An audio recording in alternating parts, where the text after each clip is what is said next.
Fala pessoal, bem-vindo a mais um vídeo do canal da Edge Brasil. Aqui quem fala é o Carlos Machel e hoje a gente vai falar sobre uma introdução ao Microsoft Agent Framework. E esse vídeo vai ser o primeiro vídeo de uma série de vídeos que a gente vai lançar no canal. A ideia é que toda quinta-feira a gente tenha um novo vídeo para vocês sobre conceitos, ferramentas, utilizações do Microsoft Agent Framework, até você chegar num ponto onde você gera um produto preparado para entrar em produção. Então a ideia é essa e se vocês tiverem alguma sugestão de alguma coisa que vocês queiram que implemente, alguma dúvida, fala na gente nos comentários, interage com a gente que a gente vai preparando os vídeos para poder atender as demandas. A ideia é que isso construa junto com vocês. Prometer todo mundo promete, mas a gente faz diferente, a gente entrega. A parte de monitoramento, saber quanto que o sistema está começando a dar continuidade a falar sobre o serviço.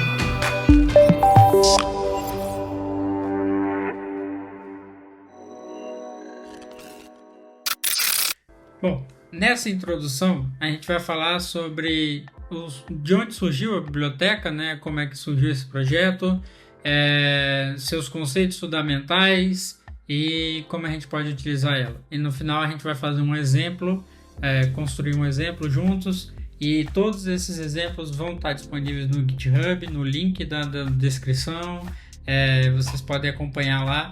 Então a ideia é que todos os exemplos fiquem numa solução única que vocês possam rodar e acompanhar do jeito que vocês preferirem. Bom, como é que a gente chegou até aqui, né? O Microsoft Agent Framework, ele não é uma biblioteca que surgiu do nada. Ele, na verdade, é a unificação de duas equipes da Microsoft, de dois projetos open source dela, que é o Semantic Kernel e o Microsoft AutoGen, né? O Semantic Kernel ele foi construído para ser uma orquestração de LLMs e plugins, planejamento, e tinha todas as ferramentas de observabilidade, monitoramento, então ele sempre foi uma ferramenta muito robusta para poder lançar produtos de IA em produção. Enquanto que o Microsoft AutoGen ele foi construído dentro da área de pesquisa da Microsoft, e ele foi feito para poder ser uma framework de conversação de multi-agentes. Então envolve IA, humanos, trabalhando de forma colaborativa para poder resolver problemas complexos, né? Então a Microsoft pegou e decidiu unificar as duas num time só e botar numa ferramenta só que é chamado Microsoft Agent Framework. Antes de falar sobre agentes, né, o que tem dentro do Microsoft Agent Framework, a gente precisa falar só da sua estrutura, né, de como ele é construído. E a sua fundação é o Microsoft Extension AI. Ela é uma biblioteca que é uma camada de abstração que permite você trabalhar com diferentes providers de uma maneira unificada, né? Então, qual é a vantagem disso?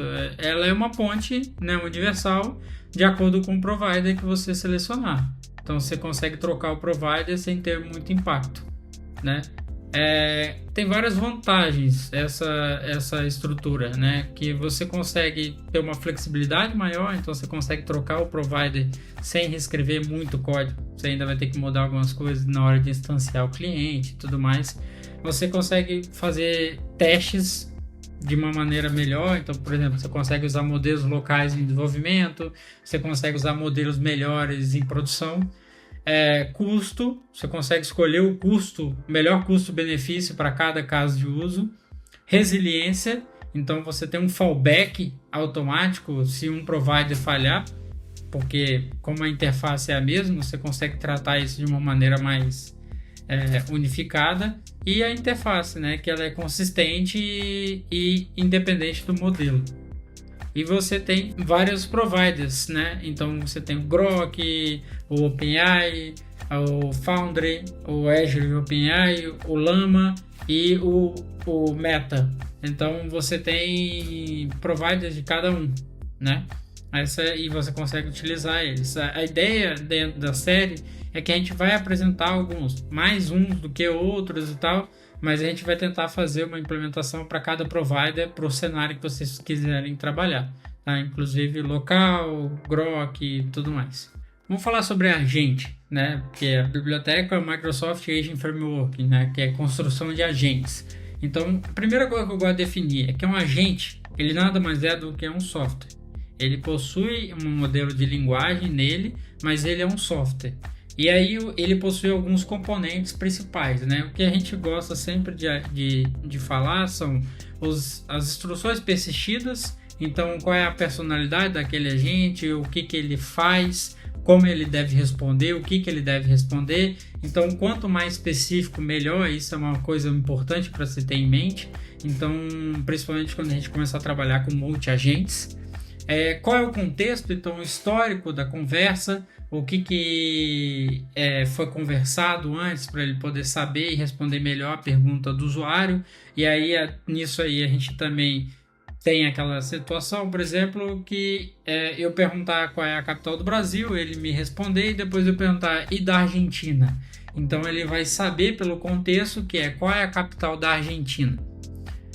A gente tem no meio, né, desse centro todo, a gente tem o nosso modelo de linguagem, que é o Grok, o Gemini, o GPT e as ferramentas. Um modelo de linguagem, ele só sabe o que ele foi treinado, o conhecimento que ele foi treinado. Ele não sabe qual é a data de hoje, ele não sabe o seu banco de dados, ele não sabe nenhuma informação externa. Então, você tem que fornecer ferramentas para ele. Como é que funciona esse fluxo, né? Só para a gente poder entrar um pouquinho nesse assunto. A gente tem o modelo de linguagem como um orquestrador. Então, por exemplo, a pergunta do usuário ele recebe a pergunta do usuário, recebe uma lista de ferramentas que ele tem acesso e, de acordo com a pergunta do usuário, ele fala assim, olha, eu preciso dessa informação que está nessa ferramenta. Essa ferramenta é chamada e ela retorna alguma informação que pode ser passada para o modelo de linguagem, que vai escrever em linguagem natural esse retorno e passar para o usuário de volta. Então, essa é a mágica acontecendo.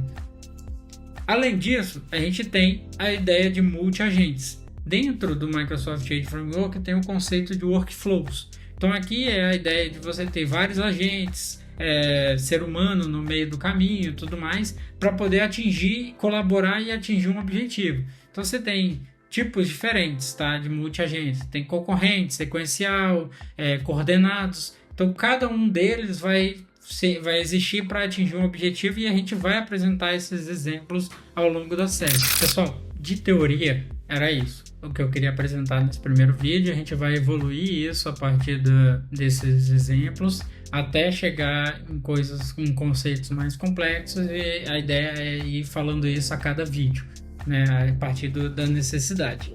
Então, por enquanto é isso, e eu queria fechar esse vídeo com um exemplo funcional utilizando a biblioteca, né, o Microsoft Agent Framework.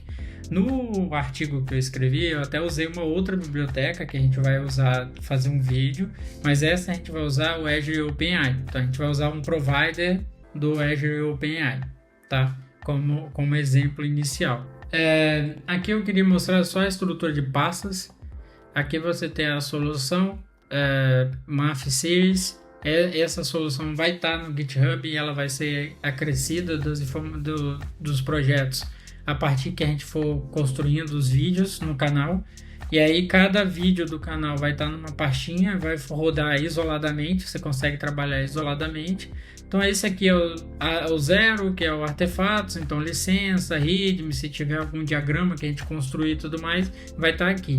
A pasta do atual vai ser a introdução, que a gente vai construir só uma console application. Bem simples, e aí você pode trabalhar no outro projeto, a gente pode ter um web, a gente pode ter alguma biblioteca e tudo mais. Então depende de cada exemplo que a gente for trabalhar. Vamos construir a nossa console application. Aqui eu só criei um projeto novo, console application, tá?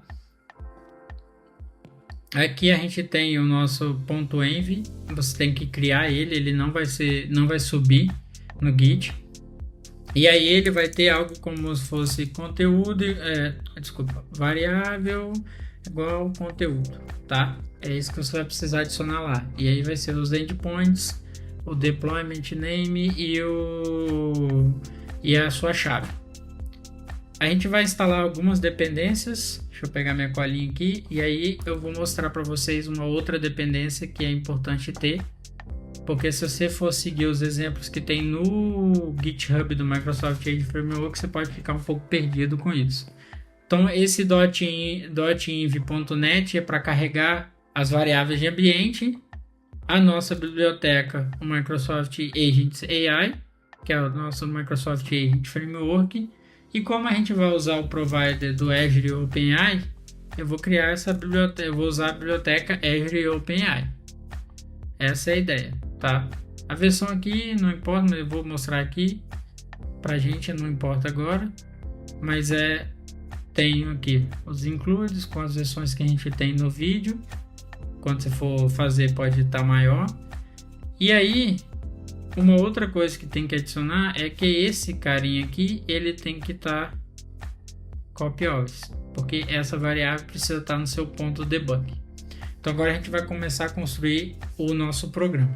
Adicionados os pacotes, agora o que a gente tem que fazer? A gente tem que adicionar as nossas variáveis no nosso program.cs, que aqui vai carregar as variáveis de ambiente que estão naquele ponto .env.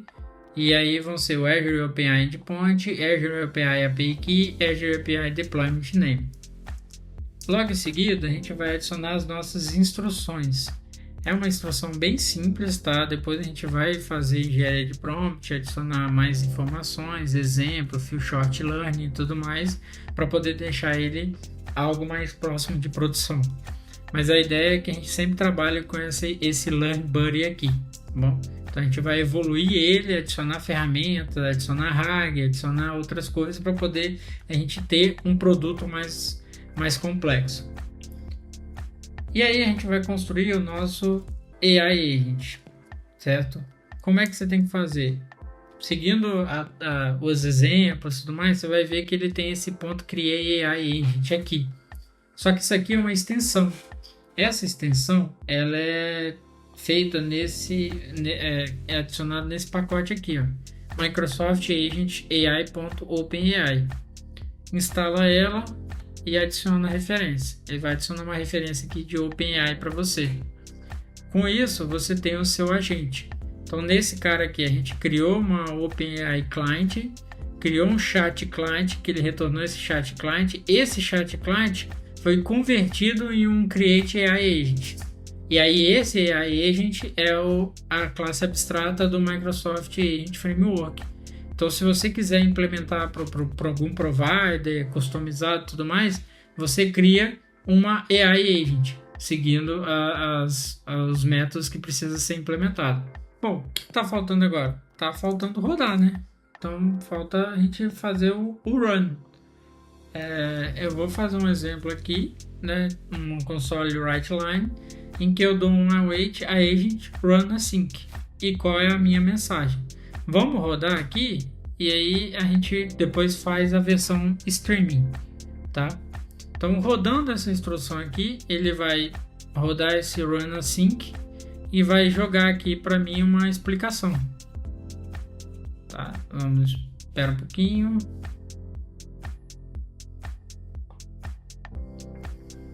Então ele respondeu, ó, boa pergunta e tal, e aí ele explica o que é embedded pra gente. Beleza, essa é a versão, espera a resposta inteira. Às vezes você quer fazer via streaming, então como é que você faria? Você faria isso aqui, ó, await for each var update agent.run streaming async. Explica o que são embedded em AI. E aí a gente dá um console write. Você vai ver que a resposta vai vir em partes, né? Então cada partezinha vai ser executada. Tá vendo? Então essa é a construção. Pronto. Basicamente essa é a criação de um agente muito simples. A gente vai evoluir, vai mostrar em outros providers, assim como tem no meu artigo lá da biblioteca, eu usei o Persistent Agent, então você consegue usar vários outros providers para poder fazer a implementação. E aí a ideia é que a gente evolua isso para deixar mais complexo. Beleza? Se você não é inscrito no canal, por favor, se inscreva. Dá um joinha na estreia no GitHub para ajudar. E, por favor, qualquer dúvida, qualquer coisa, vocês podem me contactar no LinkedIn. Eu vou adorar conversar com vocês. E comentários no YouTube também. Obrigadão.